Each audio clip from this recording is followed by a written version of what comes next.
ফ্যাটটা হচ্ছে তার জন্য সবচেয়ে নিরাপদ খাবার ফ্যাটি লিভার রোগীর জন্য। আর সবচেয়ে তার জন্যে হুমকি হলো ফ্রুক্টোজ, তারপরে হলো গ্লুকোজ বা চিনি জাতীয় খাবার, তারপরে হচ্ছে আপনার সাদা ভাত, সাদা রুটি ইত্যাদি, তারপর হচ্ছে আপনার soybean, processed, ultra processed food, ডুবো তেলে ভাজা, ওগুলো ইনফ্লামেশন করে।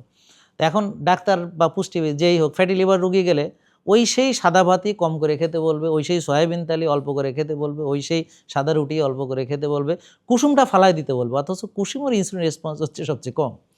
তো কুসুম খেলেই বরং তার জন্য ভালো, কারণ তার ইনসুলিন স্পাইক করবে না। তো এই যে এই ইনসুলিন সম্পর্কে নলেজ নাই বলে আজকে আমরা যারা রুগী তারা রুগীই থাকছি, আর যারা ডাক্তার তাদের জন্য তো খারাপ কিছু না, তারা রুগী পাচ্ছে এবং একটা রুগী পরে চিকিৎসা করতে করতে আরও ৫-৭টা রোগের রুগী হচ্ছে, কেউ ৮-১০টা রোগের রুগী হচ্ছে। এমনও আছে আমার কিছু রুগী তারা ২৪-২৫টাও পর্যন্ত ওষুধ খেয়েছে। জেকে লাইফস্টাইল লিমিটেড, ওষুধ মুক্ত সুস্থ জীবন।